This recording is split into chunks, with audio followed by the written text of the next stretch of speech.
Informasi. Sebelum itu, izinkan saya memperkenalkan diri. Nama saya Raffi Fadila yang bertugas sebagai moderator. Berikut teman-teman saya. Nama saya Tufan Waditia. Nama saya Muhammad Ayubi Al-Hussein. Saya Muhammad Nabil Namawi. Saya Muhammad Mahmud Hidayatullah. Saya Leo Marcel Muhammad. Saya Siti Fatona. Saya Andina Diaulia. Saya Ninda Larissa Gustiani. Saya Maya Maulina. Di kesempatan kali ini, kelompok kami mempresentasikan dengan subtema anggota kelompok narkotika. Judul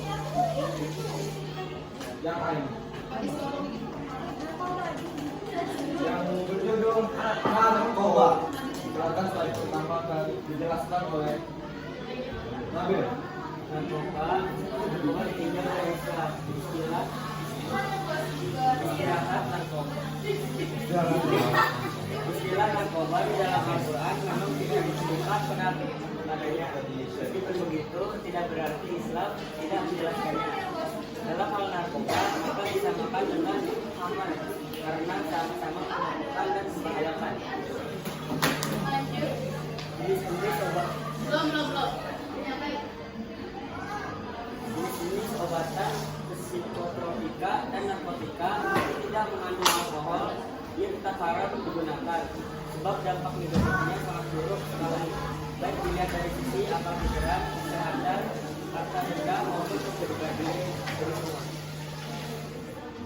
Yang satu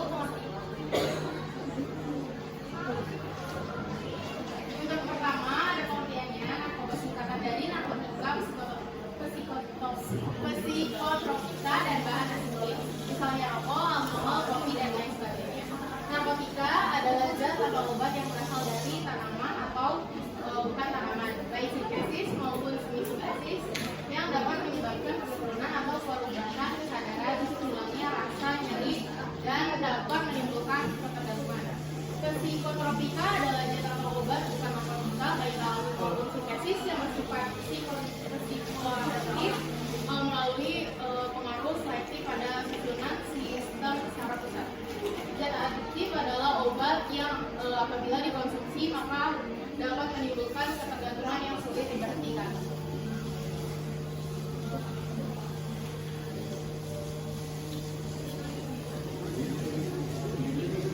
Jika zat tersebut disalahgunakan, maka dapat menyebabkan dampak seperti rusaknya organ vital, otak, jantung, paru-paru, hati, ginjal, organ reproduksi, serta beragam gangguan rohani seperti perasaan, pikiran, kepribadian, sikap, dan perilaku.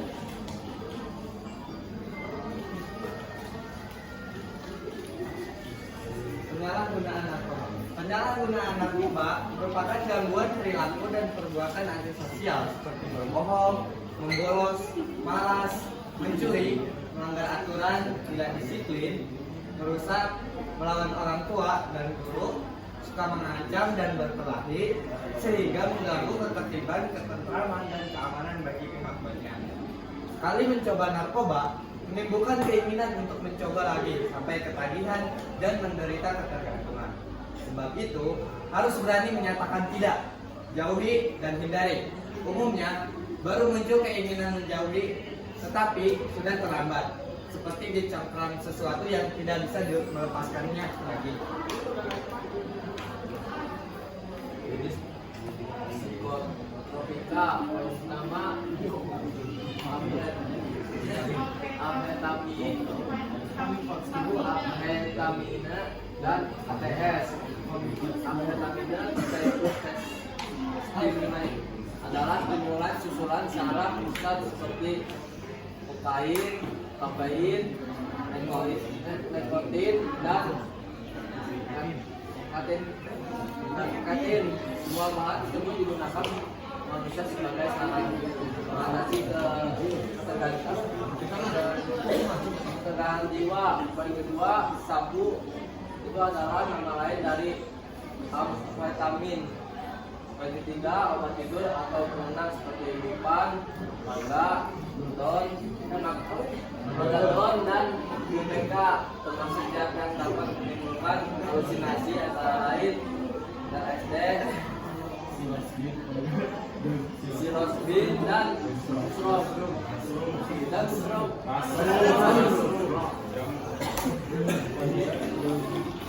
Poin keempat, semacam air ini terbentuk baru dari amfetamin, biasanya dalam bentuk kristal yang dapat dihisap.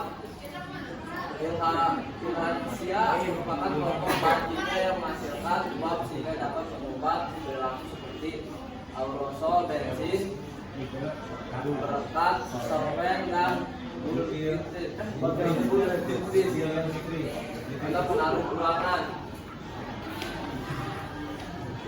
Nah, di sini saya akan menjelaskan tentang zat adiktif.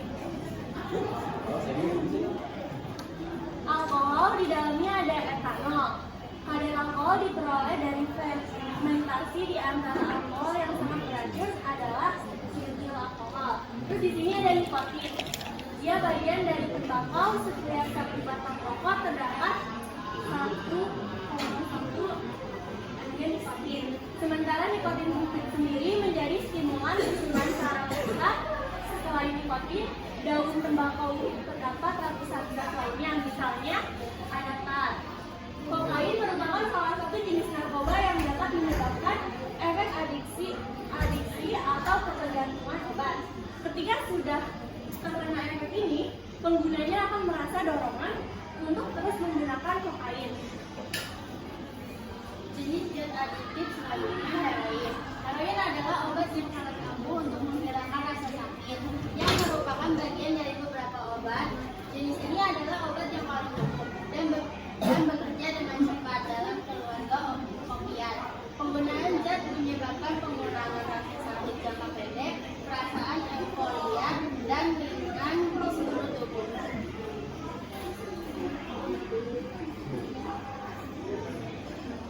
Selanjutnya ada hal-hal yang dapat mencegah penyalahgunaan narkoba. Yang pertama, mencintai dan mensyukuri hidup yang merupakan anugerah Allah Subhanahu wa taala. Yang kedua, kamu kenali dan kembangkan daya minat dan bakat serta hobi kalian. Yang ketiga, setiap orang memiliki problema tersendiri. Hadapi dan cari solusinya dengan benar, apalagi pelariannya ke narkoba. Selanjutnya, memiliki teman akrab itu pilihan. Hanya yang menjadi masalah adalah mengorbankan diri dari pertemanan, padahal jelas-jelas itu tidak benar. Dikuasai oleh ajakan, bujukan, dan paksakan teman. Yang kelima, berani berkata tidak, serta mencintai dan mensyukuri hidup yang merupakan anugerah Allah. Yang keenam, ciptakan lingkungan keluarga dan sekolah yang sehat, harmonis, peduli, terbuka, penuh perhatian dan tanggung jawab serta kasih sayang. Yang ketujuh, jangan merokok dan minum minuman keras karena menjadi pintu awal penyalahgunaan narkoba di seluruh dunia. Baik, saya akan melanjutkan narkoba dimulai dari Islam. Istilah narkoba di dalam Al-Quran, memang tidak ditemukan padanannya. Meskipun begitu, tidak berarti Islam tidak menjelaskannya. Istilah ini harus didekati melalui gias, yakni satu masalah yang belum ada nasnya. Dicarikan padanan dengan masalah yang sudah ada nasnya. Disebabkan persamaan ilat, sebab landasan motivasi hukum dalam hal narkoba, maka disamakan dengan khamr karena sama-sama memabukkan dan membahayakan atau merugikan. Oleh karena itu, narkoba disamarkan dengan khamr. Khamr adalah jenis minuman dan makanan yang dapat memabukkan dan menghilangkan kesadaran seseorang. Pengertian yang lain adalah segala jenis apapun yang memabukkan atau merusak akal sehat. Itulah sebabnya segala jenis narkoba termasuk makna dari khamr. Hal tersebut sejalan dengan sabda Rasulullah SAW.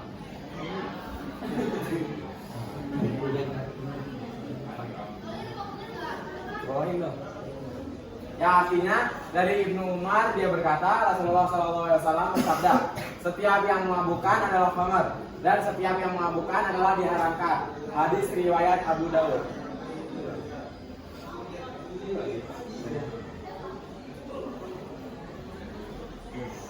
Kita telah ayat-ayat yang berbicara tentang khamr. Terdapat urutan turunnya ayat-ayat yang berbicara tentang khamr, yakni ada 4 ayat yang dapat disimpulkan sebagai berikut. 1. Ayat-ayat tersebut merupakan kelanjutan dari kesadaran umat Islam atau dari umat Madinah agar hidupnya disesuaikan dengan tuntunan Allah Subhanahu wa Ta'ala sudah jelas dan nampak bukti-bukti kebenaran Islam. Yang kedua, urutan ayat tentang khamar adalah satu, Quran surat An-Nahl ayat 16, surat ke-16 ayat 67 bahwa kurma dan anggur dapat menghasilkan dua hal yang berbeda, yakni khamar dan rezeki yang halal. Kedua, Quran surat Al-Baqarah surat kedua ayat 219 yang memberi isyarat lebih tegas agar khamar dijauhi dan dihindari. Tiga, Quran surat An-Nisa surat keempat ayat 43 yang tegas melarang agar tidak mampu saat mendekati waktu sholat. Yang keempat, Quran surat Al-Maidah surat kelima ayat 90 dengan tegas mengharamkan khamar sepanjang waktu. Yang ketiga, sebagai khalifah di bumi, manusia diajak oleh Allah Subhanahu wa Ta'ala agar selalu menggunakan akal sehatnya, sehingga setiap manusia memiliki pilihan jalan mana yang akan ditempuh, baik atau buruk, benar atau salah, pas atau tidak percaya. Dalam Quran surat Asy-Syams, Quran surat ke-91 ayat 8 sampai 10. Quran surat Al-Balad, Quran ke-90 ayat 8 sampai 10. Melalui cara ini, jangan salahkan pihak lain jika ada manusia yang mendapatkan kesengsaraan dunia dan akhirat. Dalam Quran surat Al-Ghasyiyah, Quran surat ke-88 ayat 1 sampai 8.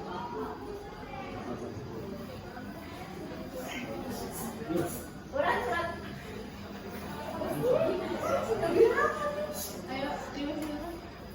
Quran surat An-Naba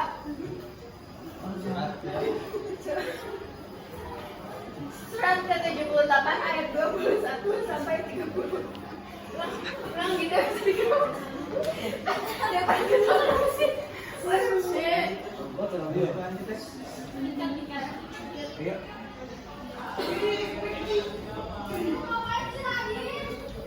Narkoba ditinjami dari Islam. Sebagai khalifah di bumi, manusia diajak oleh Allah Subhanahu wa Ta'ala agar selalu menggunakan akal sehatnya, sehingga setiap manusia memiliki pilihan jalan mana yang akan ditempuh, baik atau buruk, benar atau salah, patut atau tidak patut. Quran Asy-Syams ayat 8 sampai 10, Quran surat Al-Balad ayat 8 sampai 10. Melalui cara ini, jangan salahkan pihak lain jika ada manusia yang mendapatkan kesengsaraan dunia dan akhirat. Quran surat Al-Ghasyiyah ayat 1 sampai 8 dan Quran surat An-Naba ayat 21 sampai 30. Narkoba ditinjau dari Islam. Selanjutnya, depan manusia diajak berpikir, kenapa khamar diharamkan?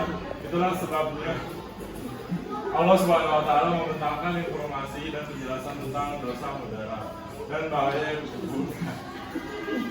Meski disebutkan juga ada suatu ya. 5. Islam menuntun umatnya agar selalu menyibukkan diri dengan aktivitas yang positif. Quran surat Al-Insyirah ayat 7 sampai 8. Sungguh-sungguh mencari dan menggapai kehidupan yang serba cukup, bahkan terlebih sebab timbulan lokal. Segala sesuatu yang memabukkan, termasuk narkoba, dialami oleh manusia yang lari dari kenyataan, pengangguran, dan mereka yang belum tahu bagaimana hidup ini harus dijalani. Yang keenam, khamar itu merupakan adat dan kebiasaan buruk. Karena itu, diluruskan secara bertahap, seperti kebiasaan buruk lainnya. Pelurus itu dimulai dengan menggerakkan rasa keagamaan dan jiwa manusia agar dapat menghentikan kebiasaan buruk tersebut. Presentasi kami ditutup. Untuk semuanya ada yang ingin bertanya, silakan untuk berdiri dan ngobrol. Ya. Jadi perkenalkan diri, nama saya Musa Fitri dari kelompok 2.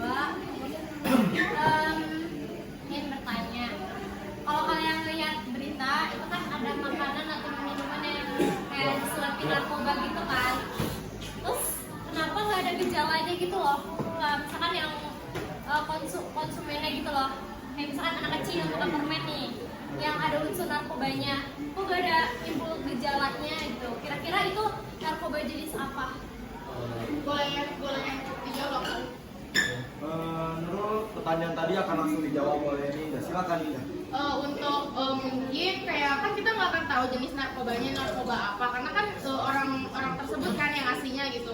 Nah kemungkinan narkoba apa ya kalau misalkan semisalnya emang narkobanya dimasukin ya berarti dia bakal bereaksi, namun bereaksinya nggak akan langsung dalam jangka waktu yang panjang ya. Tapi kalau misalnya narkoba nggak ada di makanan tersebut ya berarti orang tersebut nggak naruh narkoba di situ gitu. Terus untuk jenisnya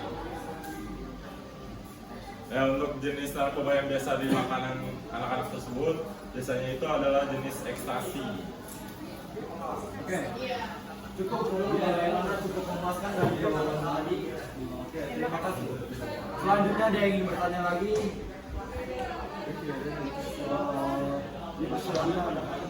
Mungkin tidak ada. Cukup sekian presentasi dari kelompok kami. Mohon maaf bila ada kesalahan.